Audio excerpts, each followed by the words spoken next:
person. She needed very little assistance. Actually, at our last ride, she rode completely independent. She didn't need us holding her on the horse, which she had been. She steered the horse herself. She'd never done that before. And so she was making this huge amount of progress.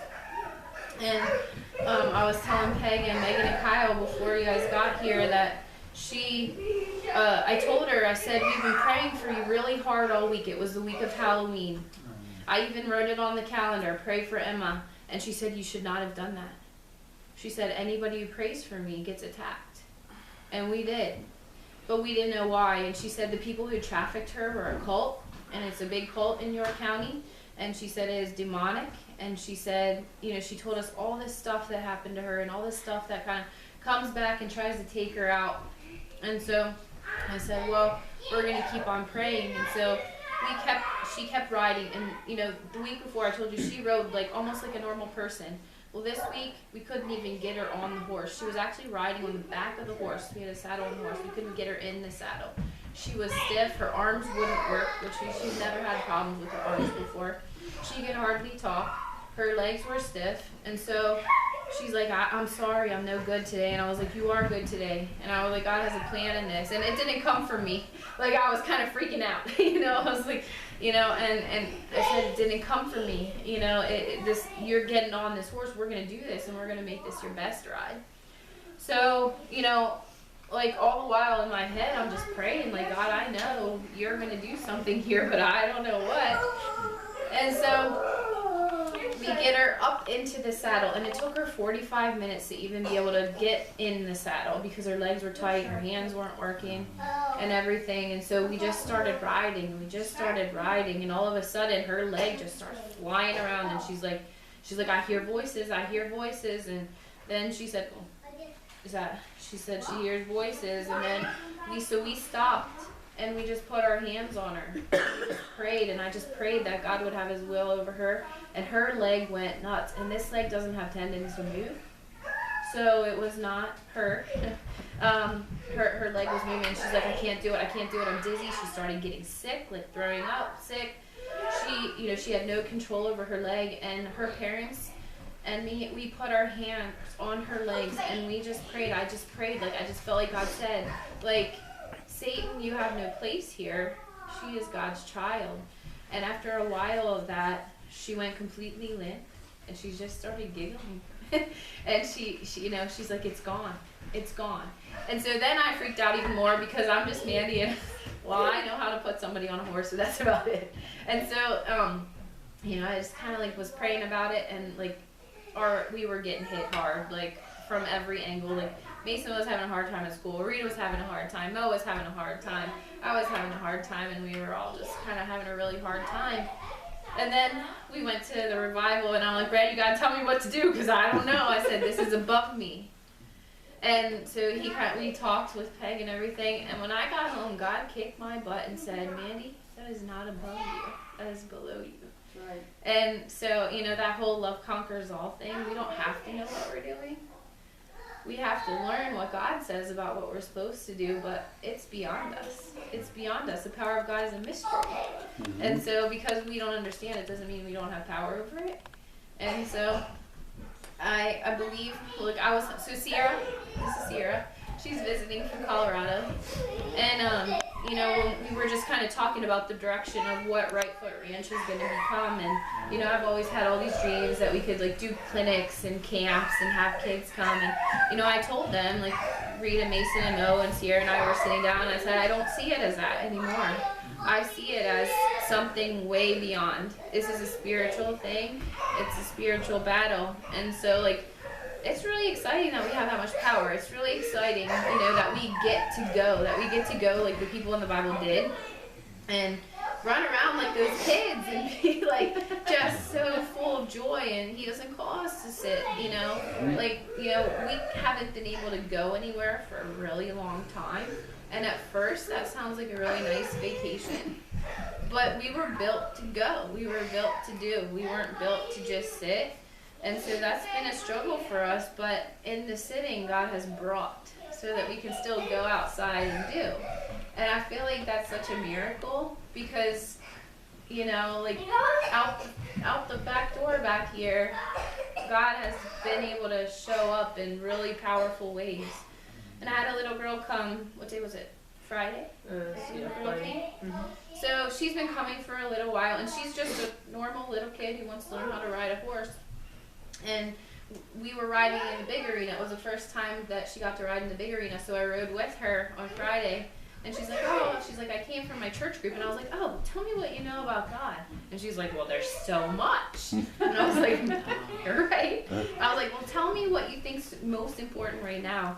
And she said, well, there's so much that's important. But she said, my favorite thing in the Bible, and she's like 8 or 9 years old. She said, my favorite thing in the Bible is the story of when Jesus went to the garden and prayed. And I was like, well, why? And she said, because he knew who he was in God. Oh, wow. And I was like, well, okay then. Well, okay then. You know, and so if that little girl can wrap her head around that, what are we doing? You know, there's so many opportunities, you know, there's so much power. If we have dynamite inside of us and just our touch, you know, has enough, if we can do greater things in Jesus, then we are filled with Christ and we are filled with his virtue. And anyone who touches us, we should feel that virtue leave. And if we're not, then we need to check ourselves. And, you know, I don't know what God has, but I know that it's huge. And I feel like it's this. And I'm going to random, but there's a school in New York City that we took a bunch of horses to. We just got a random call. Can you bring horses to our back to school night? And so we did. And Mo and I, between the two of us, we put 95 kids on 2 horses in 2 hours. I was sweating. Even one little girl said, why are you so wet? Because I was sweating like a pig. And so this school keeps calling me saying, like, will you do a program in our school? And for a long time, I was like kind of blowing it off. Like, well, what would I do in a school? What would I do in a school with a horse? You know, you can't talk about God in schools. You get booted out. And then, you know, we couldn't go anywhere, so we're like, well, there's really no way we can do this. Well, this lady texted me again. So Mason gets on the bus at 6:40 in the morning. So once I get up with her, I sit down here and I read my Bible and I pray. And when I was reading my Bible and praying at 6:45 in the morning, this lady texted me and said, can you come, please, and do a program in our school? And so now I'm kind of like, well, I didn't answer her still because I'm chicken. And same thing with you. Like, I was reading that one day about, I don't know, I felt like God said, you need to send this to Brad, and I was like, nah, that's dumb, I'm just being dumb. He's the pastor, he should be sending stuff to me. You know, but it wouldn't leave me, and finally later in the day, I was like, I can't let it go, I can't. And so I sent it to you, and I don't know what that meant or anything, but that's not my problem. My problem is to be filled and go. And I don't know, like, I'm not making any sense really, but there's so much stuff like welling up in this little body of people. So if anybody wants to go play in the inner city, let me know.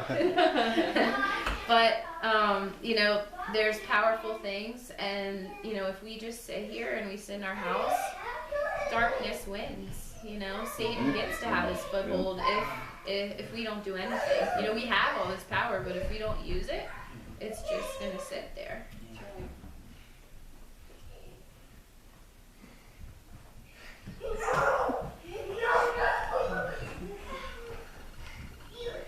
This may sound a little silly, but it was a conversation me and my one Christian coworker were having this week on how ashamed Christians should be when it comes to our belief in God.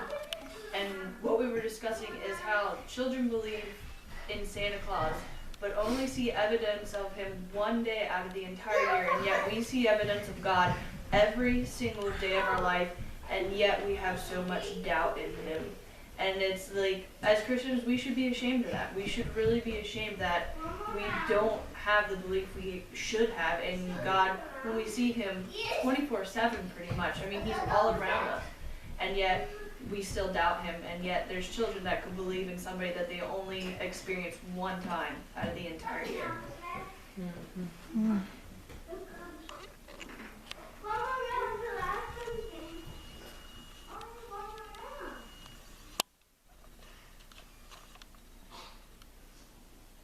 George, do you have anything?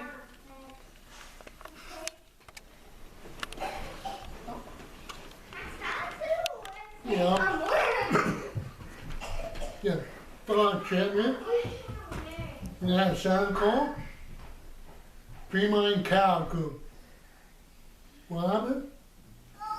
Sound call not pre-mine cow group. 1, 2, 3, 4, 5. Treatment day. Sound call not pre-mine cow group. None. So, one of our job requirements is to do the Santa Claus thing. So, George is really ticked at Santa because he goes to Santa to ask and Santa just nothing. None. Nothing. Did he ask for a cowgirl? Yep. Sound call do nothing. Santa Claus didn't bring you a cowgirl? Nope. Oh man. 1, 2, 3, 4, 5. So we gotta talk to God because God's real and Santa's a no-show. Well, I don't think them elves know how to make a cowgirl in the workshop. That's the problem. You have to go to God for that one, not Santa. Nope. Asking the wrong man.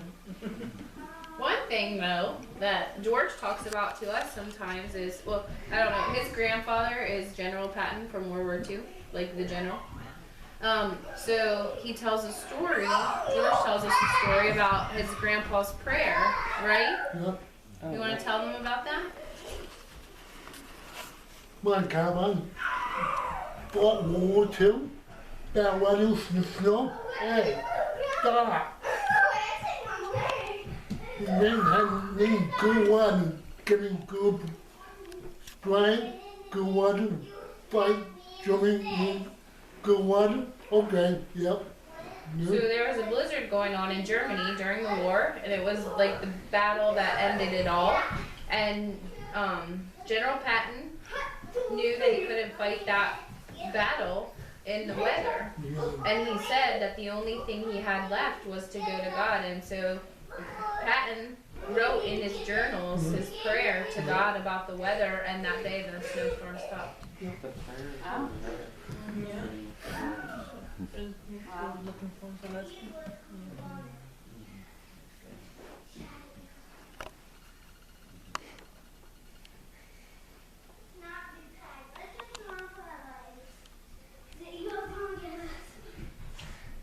Well, I want to share something, and Satan is beating me up for it because it sounds silly, but God is changing me. I can't explain it, but He's doing something different in my life, and I can feel it.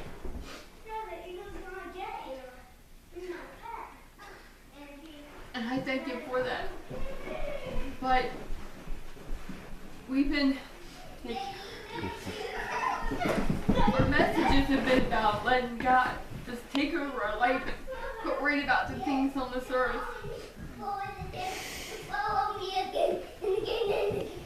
And every day when I go to work, I've had such an awesome talk with God, and it's like I can feel Him so much closer to me, so real. And the things that I feel that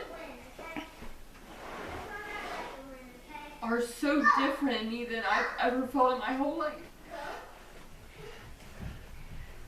And I just thank Him for choosing me to work in me and to change my life. And whatever He asks of me, that's what I want to do. I want to be obedient. I want to do what He wants me to do. And it's like you said, we hear the messages, we agree, we say amen, we go home and we don't change. And I told God that I'm tired of living that way. That I want to change. I want to be what He wants me to be. And I sit and I worry about my other kids. They're in church, but I don't agree with everything they believe, and I don't agree with the looseness of their Christianity. And I gotta fix me first.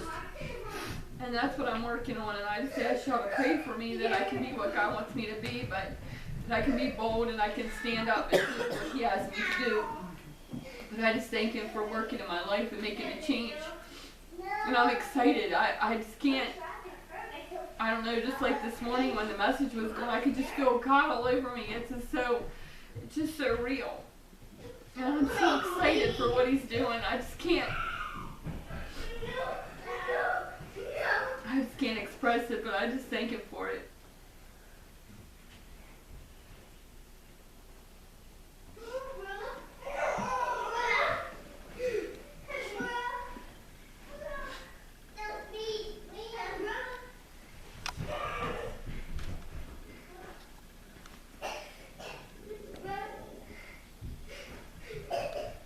I'm gonna keep on going. If there's silence, I'm gonna feel it. Well, I think like being here, like I really do pray for all you guys. And you know, I believe God talks. I don't believe we just send it up and it doesn't come back empty.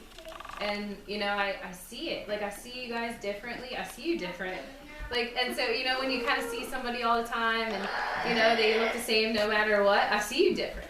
I see you different. Kyle, I know God is like churning you on the inside. Like, I see you different. I know that you don't care about kidney disease and it doesn't matter. Like, I know that Jake, like when I pray for you, Jake, you are armored up. I see it.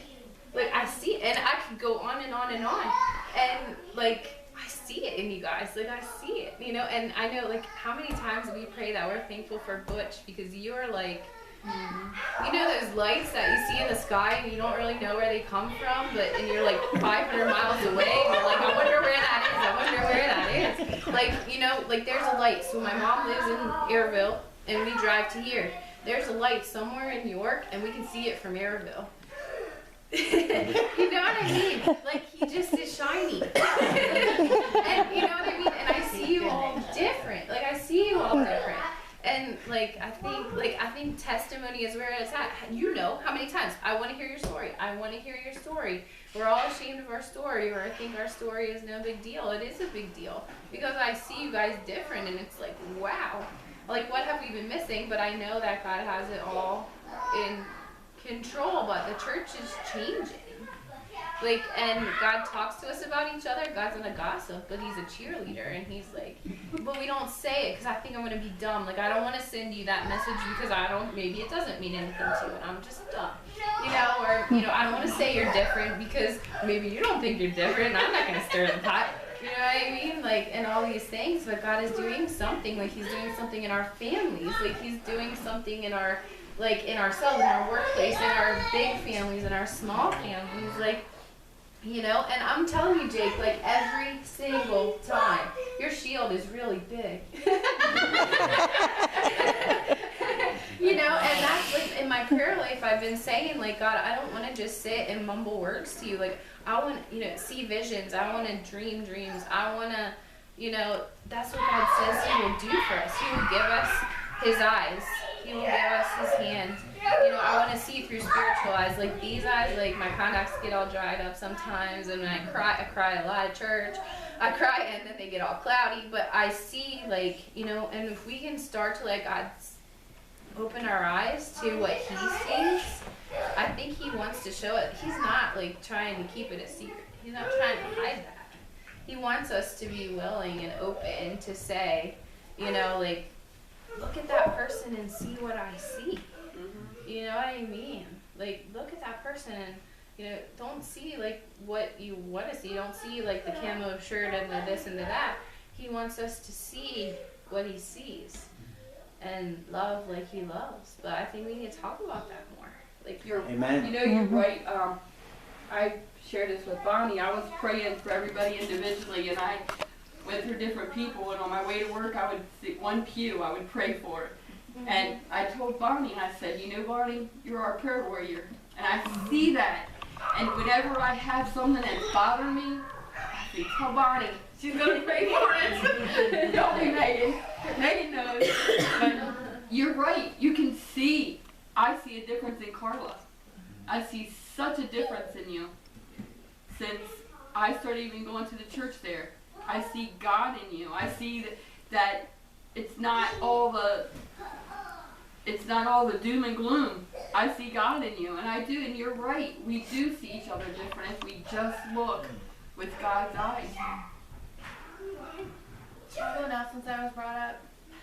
Right along the line, I'm going to keep it going. I haven't been here long, but I've known most of you a very long time.